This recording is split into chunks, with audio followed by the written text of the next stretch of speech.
Want to achieve network marketing success? Then you're in the right company. Hello, and welcome to Leave Nothing to Chance, hosted by networking marketing giant John Solleder. Learn everything you need to know about the network marketing space from somebody who's actually done it. Join us every week for front row seats as we feature some of the finest and most successful personalities in network marketing. Leave nothing to chance. Join us now. So, Simon Brookes, welcome to the Leaving Nothing to Chance podcast. John, good afternoon. How are we doing? Long time no speak, John. I am doing terrific, and I know you are. And why don't we just start at the top, Simon? Share a little bit about your career in the industry. Okay. Well, I originally started. I only thought of this the other day. That what I wanted to do was my background is I used to work in a shop, and the shop was my shop. I used to work in my mum and dad's shop, which were supermarkets. I suppose you call them 7-Elevens. Mm-hmm. So I wanted a 7-Eleven. I was working with my mum and dad in their 7-Eleven, but I got fed up with all my friends, all my folks saying, "Oh, I'll be all right for Brooks beers one day," and I didn't want that. That did not sit well with me. So I then said to my dad, "I need to go to your bank manager to borrow some money. I want to buy my own shop." He said, "Okay, let's set up a meeting. You can go." And I'm sat there with this bank manager, and he turned around and said to me, "Simon, what's your goal?" I said, "Jim, my goal is to make £1 million." He said, "No, it's not." I said, "Jim, you didn't hear what I said. My goal is to make £1 million." He said, "No, it's not." I said, "Why isn't it?" He said, "Because when you make $1 million, you're going to want to make 2 million. When you make 2 million, you're going to want to make 4 million. And I said, "Really?" He said, "Yeah." But he said, "I will lend you this small amount of money that you want to get the shop that you want." And I thought to myself, if I built this shop, built it up, I could buy another one, then buy another one. And I didn't realize, but it was a little bit like multi-level, but in the supermarket business. It's like, and it was like there was this guy that used to sell Nescafe coffee and take no sugar from a market stall in Petticoat Lane in London. His name was Jack Cohen. He owns Tesco's. Tesco's is like the biggest supermarket in the United Kingdom. I suppose a little bit like Walmart in America. And so that's what I did. And I moved up to, we had a business in Cambridgeshire, which is one of the UK places. And I went on holiday and met the woman of my dreams, Julie. And we came back to the UK, and I moved up to the Northwest, and I bought a 5-bedroom detached house. And I rented out the 5 bedrooms to 5 strangers. Now, let me put a prefix on this. They weren't like social security people. They were like doctors, dentists, and people like this. They were professional people. And so much so, the first tenant that we actually rented to is my son's Fraser's godfather. He was a dentist, really our closest friends now. But he had so we had this house that we rented out 5 bedrooms. We shared the kitchen and we shared the bathroom with 5 strangers. And he had a newspaper in the kitchen. And I'm flicking through this newspaper and it says, "Business to business, I drive an Aston Martin. I make millions. MLM. I make fortunes. MLM." So I thought, what's MLM? Never heard of it, MLM. So I go to the phone, dial up this is going back 33 years ago. I dialed 3 people first off on a Sunday, and they had their answer phone. Now, what did we do 33 years ago with our answer phones? Dude, we hung up. Then the 4th person actually was there, picked up the phone and said, "Hello, my name's blah, blah, blah, blah, blah." He said, did you respond to the advert? I said, "Yeah." I said, "Can you tell me what is MLM?" He said, "Multi-level marketing." I thought it was make love monthly or make lots of money or whatever. I didn't understand what the concept was of network marketing. And I said, "So what's multi-level marketing?" He said, "That's where you can build a team of people selling a product range and you derive a benefit from what they do. I said, all right, what's the product? And he said, alternative designer fragrances. I said, what? He said, copy perfume. I said, no, it's okay. Thanks, but no thanks. He said, Simon, is it the idea of selling perfume that doesn't excite you, or the idea of making an extra 20,000 a year? Now, 33 years ago, 20,000 was a bit sort of like better than a bit of loose change. I said, yeah, the idea of selling perfume. He said, so if I could show you a way of making that 20,000 without selling perfume, you'd be interested, wouldn't you? And I summed it close. You'd be interested, wouldn't you? I said, well, yeah. He said, great. It's going to cost you £25 to get started. Are you one of these people that pay by credit card? I said, yeah. Thinking he's not going to get the card. He said, great, I can take that. What's your card number? So I trotted off to my bedroom, got my credit card, came back, and I gave him my card number. Never met the person, never went to a meeting, nothing. And then 2 days later, this perfume box of tricks comes through, and I'm looking through it, smelling it. And that's my first experience. And my best friend, who is godfather to Fraser, his wife bought 3 bottles of perfume. I thought, wow, this is good. This is good. This works. So I just went down the road, and I said to the guy, I said, but I don't know many people. He said, how do you know me? I said, I responded to your advert. He said, great, you can advertise. I said, really? He said, yeah. I said, fantastic. So I placed an advertisement straight away without knowing anything about the industry, the business, the profession, nothing. And that's where I got started. And it just grew and grew and grew and grew. Wow. Incredible. And then, I know self-development is something. I mean, you and I made many trips together in the early 1990s when we were working together, and I was living over in the United Kingdom. And I know every time I got in your car, you always were listening to a variety of different great self-development people.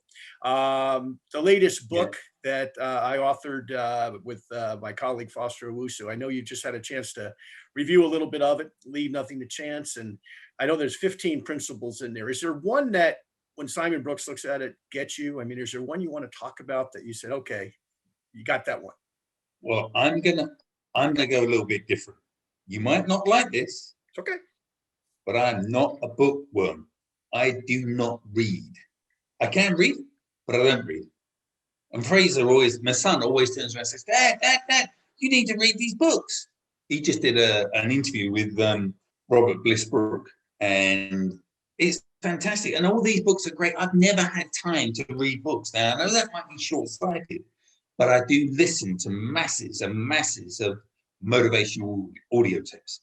What I used to do when I used to recruit people, prospect people, and they came to me and they was in a certain company that used to do tape of the month, I used to say, you can join my business on one condition. You can give me your selection of audio tapes. Because I always used to play the audio tapes when I used to go up and down the United Kingdom in my car. I can't play. I've got these audio tapes from this guy that you know very, very well, called Larry Thompson. Mm-hmm. And they're the millionaire training tapes. Mm-hmm. And I work with, and I'm nothing to do with the company Larry's involved with or was involved with, but they're like my Bible. Mm-hmm.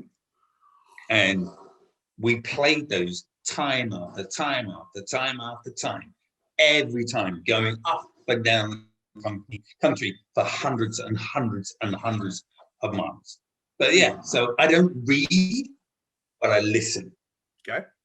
So a lot of people say, oh, do you hear what I'm saying? I said, I can hear what you're saying, but now it's my choice if I want to listen. I can hear what you're saying, but I don't know if I want to listen to what you're saying. Well, a lot of people talk a lot of crap. What's so different from when we were, first in the industry way back is now we've got the availability between podcasts and audio books and all the stuff that back then we had the cassette tapes, which you and I remember. And, we'd have to tell Fraser or my kids what a cassette may be, right? Because they, well, what's a cassette, Dad, right? But in addition to Millionaire Training, is there a couple of others you want to reference that help to influence you and teach you? There's hundreds and hundreds and hundreds of cassettes that I used to listen to with this company. And I can remember certain speakers, and I can remember the guy called Coleman Orr. And he was such a motivational speaker. And you more or less had tears in your eyes when you listened to what he says and how he says it. But it wasn't so much what they said, it was how they said it. The speakers with that company were amazing. But it's like, a lot of people say to me, because when I get together with prospects, and I always play the game where I turn around and say to them, right, okay, let's assume there's £1 million on the coffee table, and you have to spend that 1 million in 60 seconds, but without buying anything that's an investment. You cannot buy anything that can appreciate in value, i.e. a house. What are you going to spend £1 million? Now, if you can spend it, if you can tell me what you're going to spend it on, you can have the £1 million. Oh, well, I'll buy a house. No, I said, you can't do it on an investment. Oh, well, I'll buy it. No, you can't do it. No, that's an investment. But I do it. I said, no, that's an investment. Do you know, the majority of people cannot answer the question in 60 seconds. Play the game with your contacts. You'd be staggered how many people, because they don't realize that cars, boats and planes, you lose money.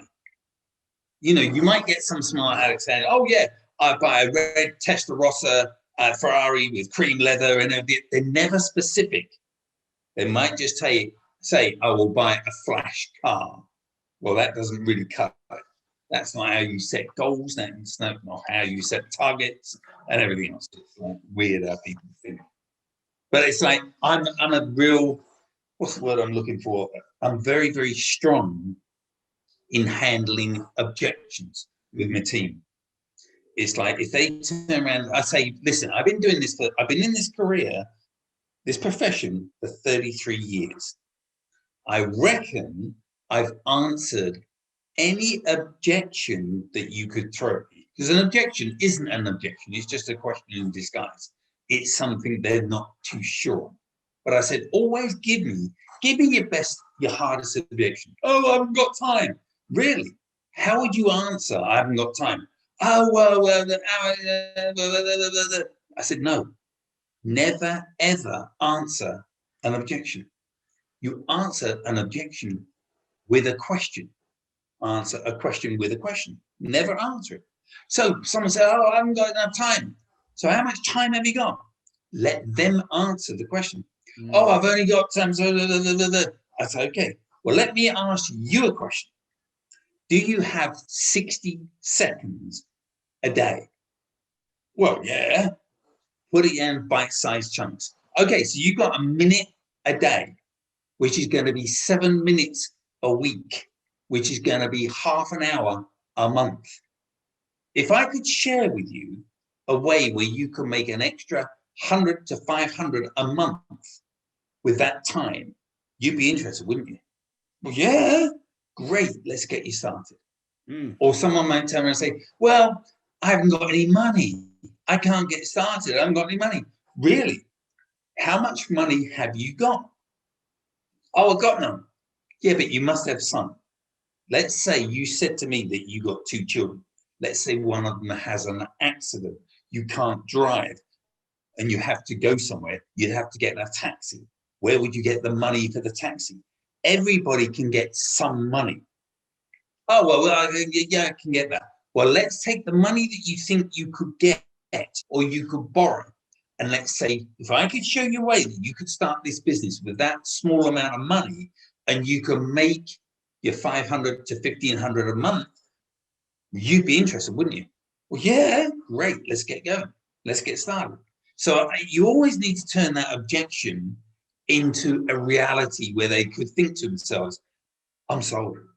I am sold. I'm up for this. I'm in for this.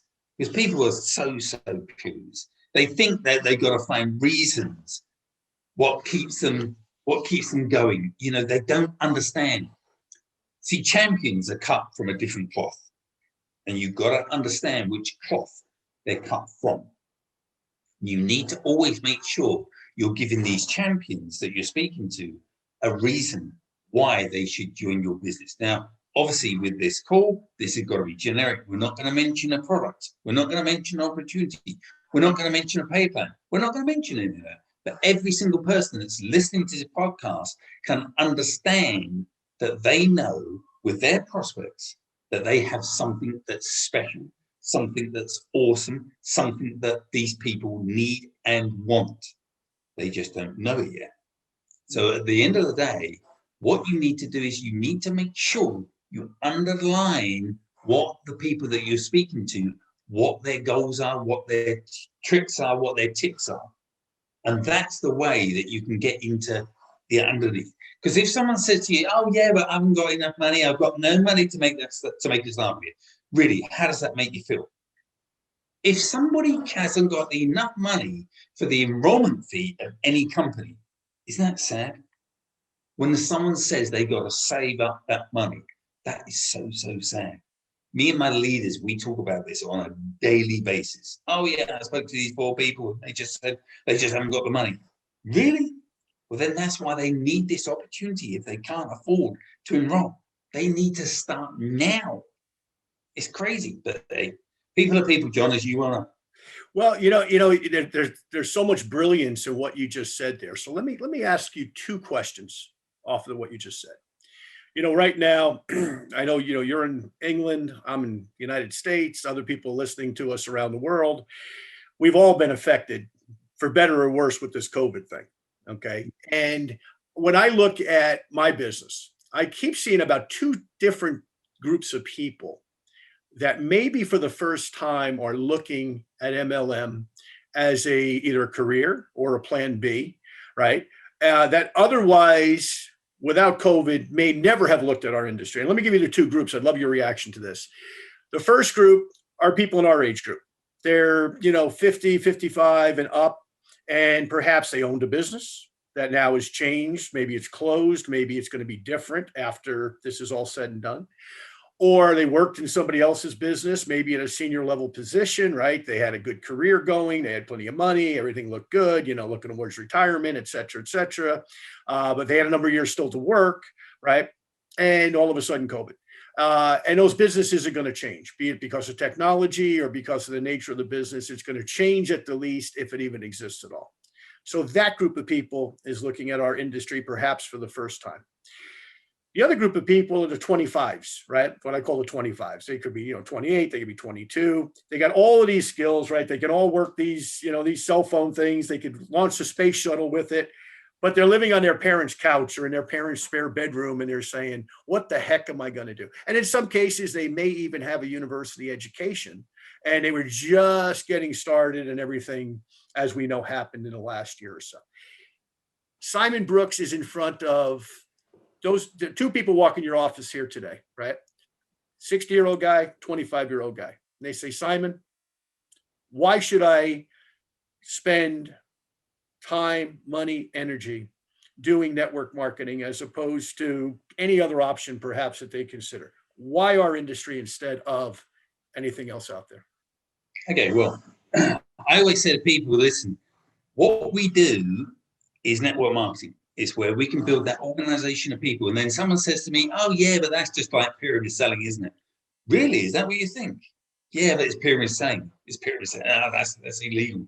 That's not interest. That's no interest to me. Really? Can I ask you a question? Do you have a job? Yeah. Do you have a boss? Yeah. Does he have a boss?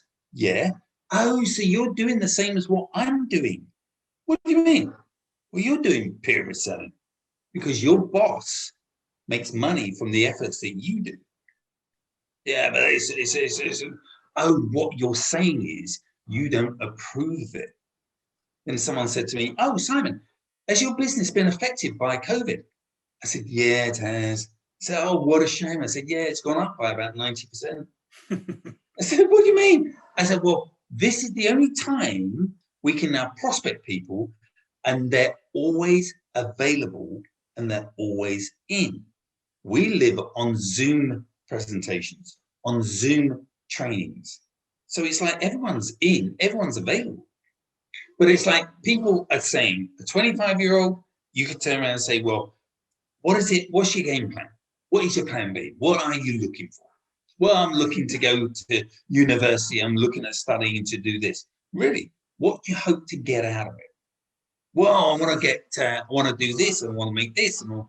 I mean, in our business, we've got a GP that's given up being a GP to do our business. Now, that's a hell of a give up.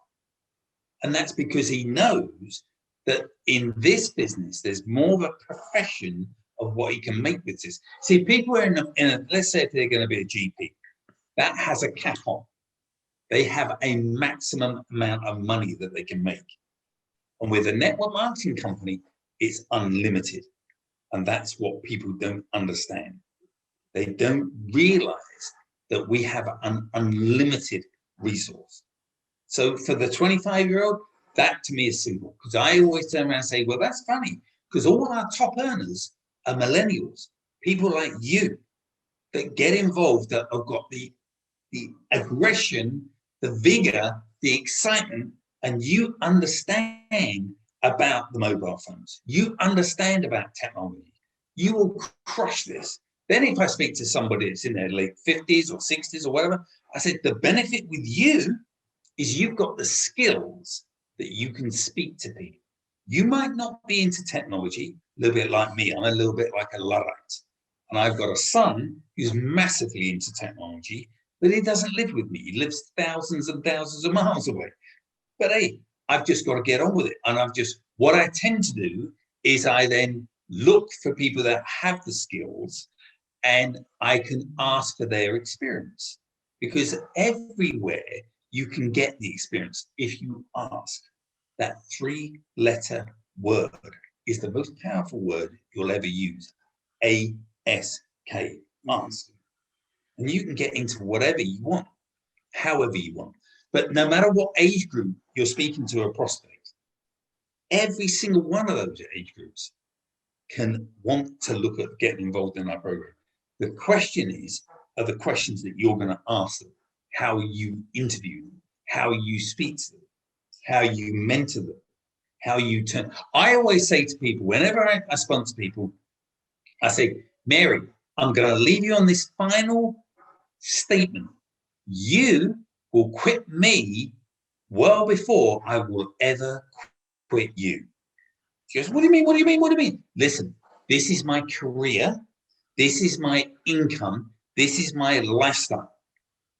Now you are looking at this business for the first time. I don't know if you've got the same work ethic as I've got, the same ability that I've got, or whatever that I've got. So you will quit me before I will quit you. I trust me now. I will never, ever quit you. This is my career. So, and I know that I've spoken to thousands and thousands and thousands of people, and I don't give up on people. That's not my mantra. That's not what I do. Love it. But I will tell you this one little secret. Imagine if you had 1,000 people in your team. Is it easier for you to phone 1,000 people or for 1,000 people to make one phone call? Oh, it's easier for one person to make one phone call. Exactly. That's the issue that I have. So I'm going to have to rely on you to pester the stuffing out of me. Now, I don't care if you phone me 3, 4, 5, 6, 7 times a day. Oh, you're going to get fed up with me. No, let me tell you when I am going to get fed up with you. And I am going to get fed up with you is when you never phone me. Because that means you don't see it like I do. I see this big time all the time. This is my career. So I'm in this all day, every day. So you need to hassle the stuffing out of me, not me stuffing out of you. That's the way it goes. Oh, okay, you don't mind? No, I don't mind. And I always class it as a test. So in asking that, here's the second part of that question, Simon. So the new guy or gal or couple, they walk into your office today. They sign up in your business. How do you get them off to a flying start? What do you tell them, whether it's, the first day, first week, first month, whatever time frame that you want to quantify it at? What do you do with them to really get them off so they see what you see? They saw enough to sign up, right? But now they got to see ink strike paper. They got to see, money going to their bank account, right? What do you do with them? Okay, well, a little bit different with us because of our product. We get them to onboard with our product as fast as we can.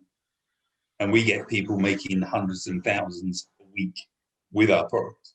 But we're in a, I can't mention what we do because that's not going to be fair. This has got to be a generic call. But yeah, but we go through the fundamentals of a getting started system. And it's where people got to go step by step. See, but what people need to understand is people like a step-by-step process. They like a system. Everybody likes systems. I mean, with our company, we do Zoom presentations every single day. And people say, yeah, but Simon, you don't need to use the Zoom presentations. You know everything, don't you? I said, yeah, but let me tell you now. Let's say I'm going to go down the road and I'm going to spend 3 hours with a prospect going through all the nuts and bolts about the opportunity. What do you think they're going to say? They're going to turn around and say, oh, it's all right for you, Simon, but you know everything.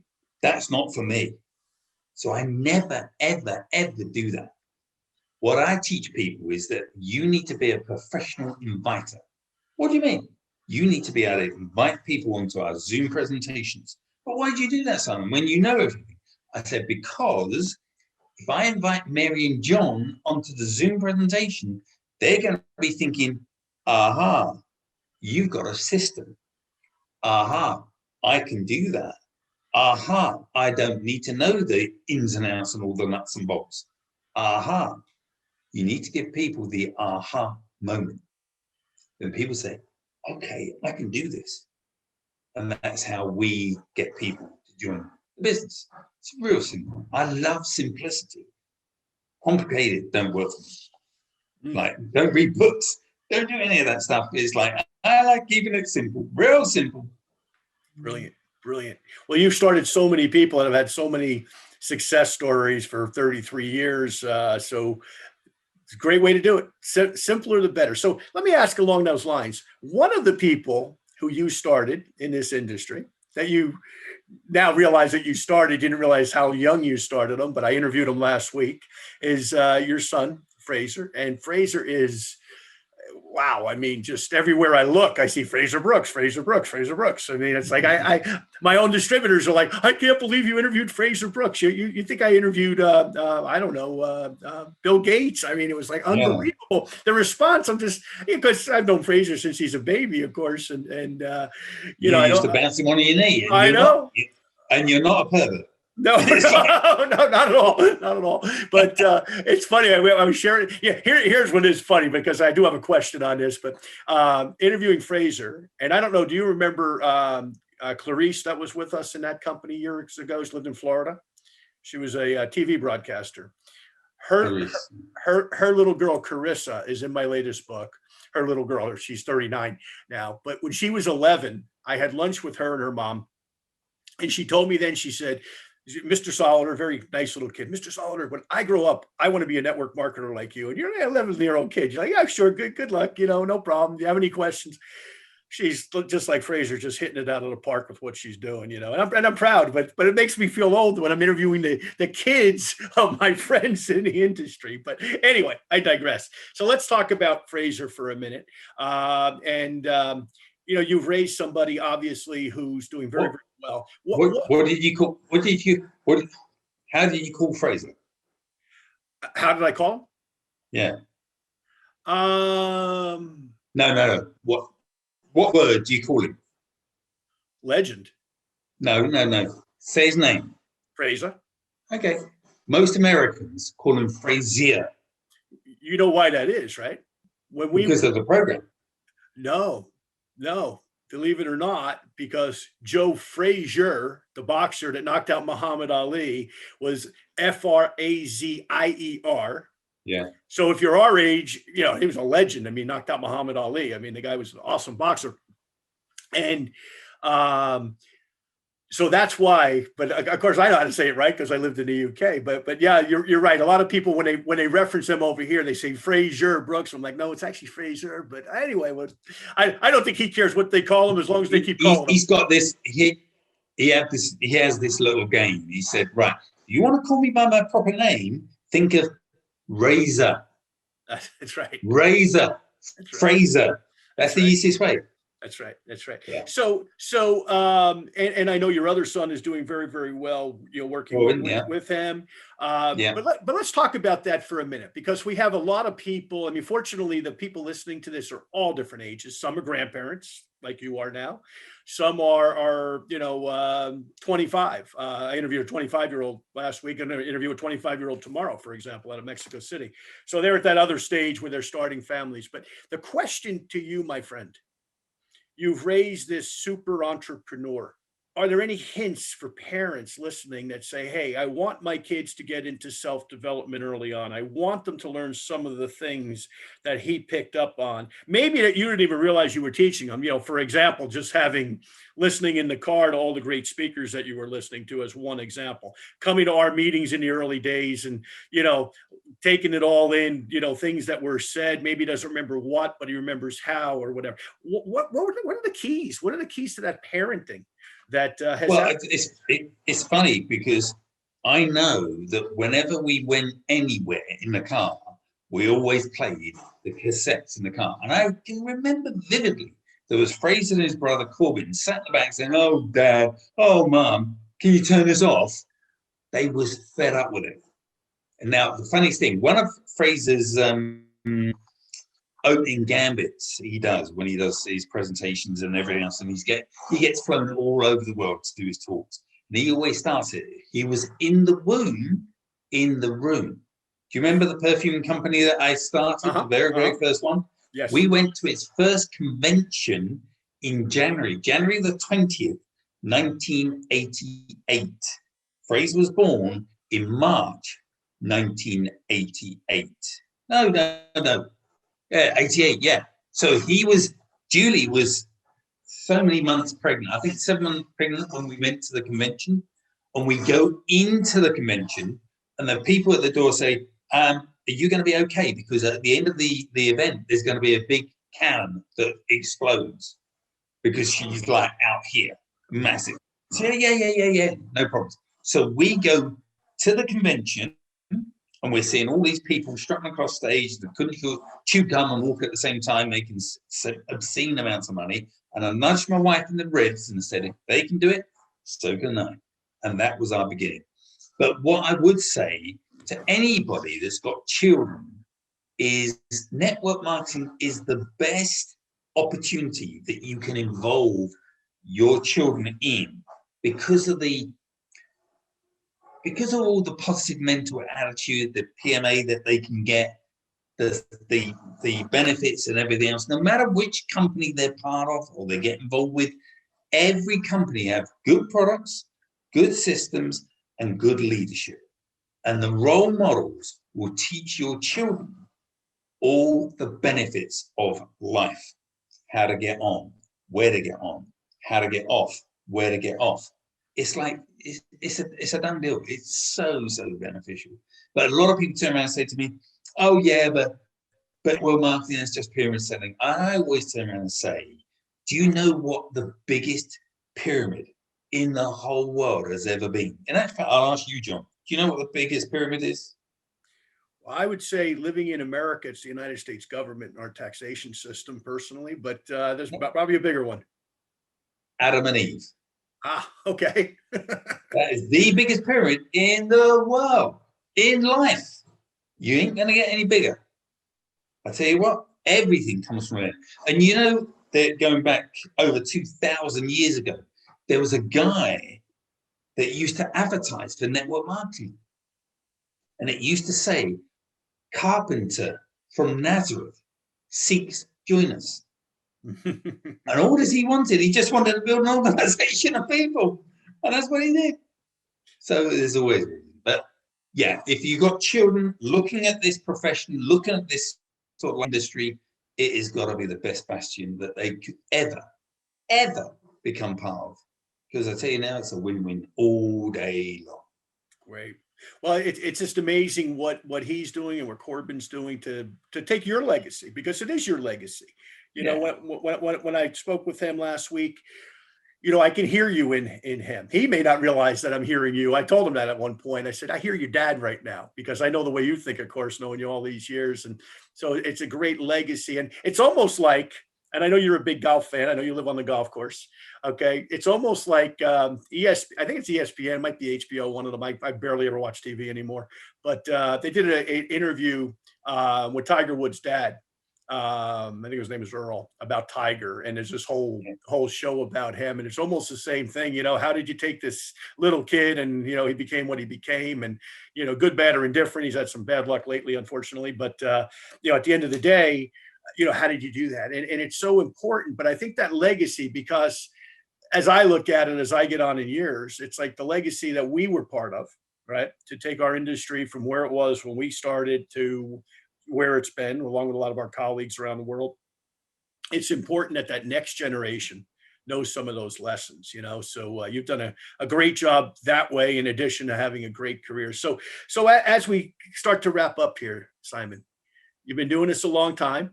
You've been incredibly successful. You influenced and blessed a lot of people with your knowledge and your skills for, 3+ decades now. Your last words of advice to our listeners. Well, number one, before I go into that, I will tell everybody there's one thing I learned from you, and you won't even know that I learned it.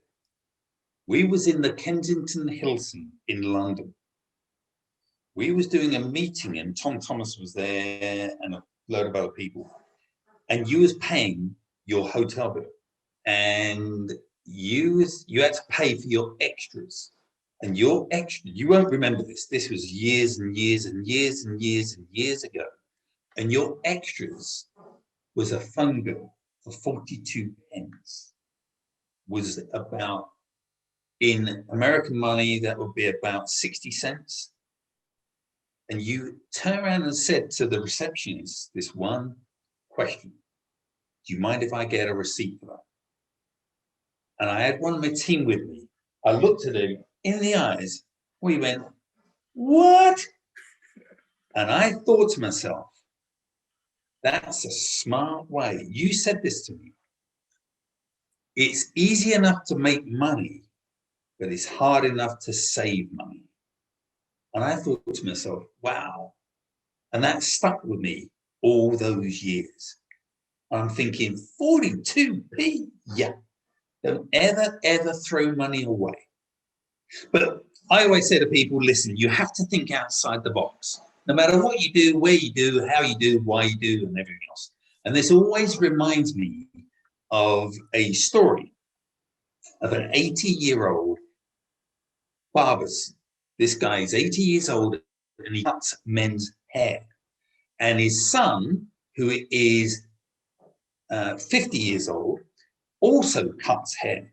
And his son, who's 20 years old, cuts hair. Their next door neighbor had a new business that opened, and it was a new barber's.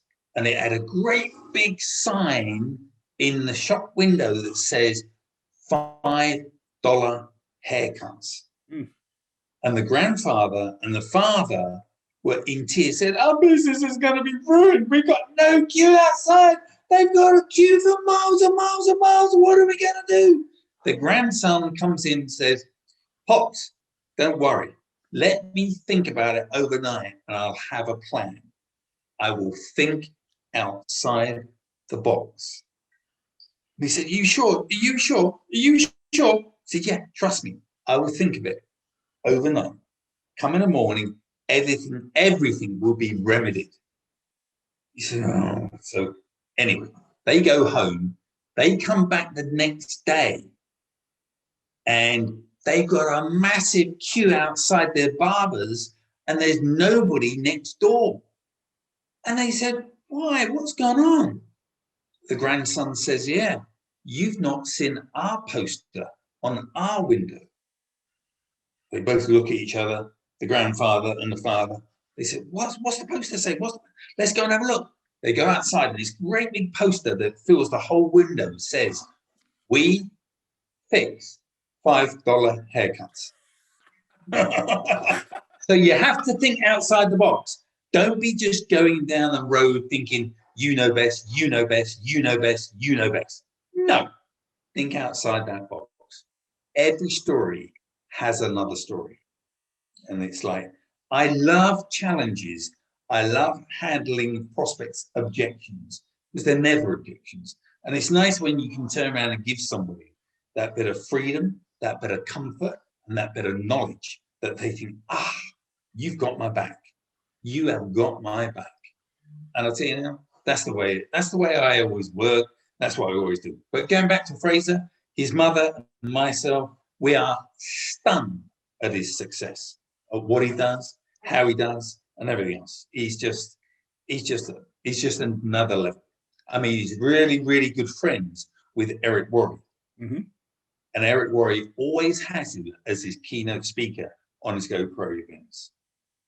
So it's like, and that he was on stage with Sylvester Stallone the other month. It's like the guy. It's like people used to turn around and say to me, "Oh, you're Simon Brookes' son."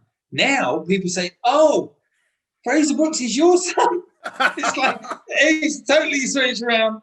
So, and I tend to use that as a sort of like a little bit in my arsenal. Like, hey, do you know Frazer Brookes? Yeah, well, he's my son. It's like, So, but yeah, we're so proud, and it's like he's just smashing out of the park. Well, and I have to say this because we spent a good bit of time off camera talking to. He's still humble, sweet, nice kid that he always has been, and that's a testament to you and Julie and how you've raised him. Is none of this has gone to his head. He's incredibly successful. He's going to be more successful. Who knows what he's going to do? I mean, I just like from a distance watching what he's doing with his life and with his career, because it's just amazing to watch. But a lot of that goes back to his parenting and the fact that you guys raised him to be humble and appreciative while he's so successful. So once again, my compliments to you and your lovely wife, Julie, on that, certainly. So, hey, Simon, this has been a privilege. It's great to catch up. I'll just wrap up this particular segment now of Leaving Nothing to Chance. Now, you can get to Leaving Nothing to Chance. All of these interviews are archived after they air on Spotify and Apple and iTunes. So you'll eventually find them on Leaving Nothing to Chance. That's our website. A lot of development on there. You'll see things changing as you look there. And a lot of what we talk about is based on the book Leave Nothing to Chance, which is available on Amazon, as well as our prior book, Moving Up 2020, both Amazon bestsellers. So you can get that information there. So this is John Solleder saying thank you very much, Simon Brookes. Thank you very much, audience, and we'll talk soon. Bye for now. Thank you for listening to this week's episode of Leave Nothing to Chance. If you want to know more about what it takes to succeed in the network marketing space, join us again next week for another amazing episode. For additional resources and to connect with John Solleder, visit leavingnothingtochance.com. Don't forget to leave a review, and we'll see you next time.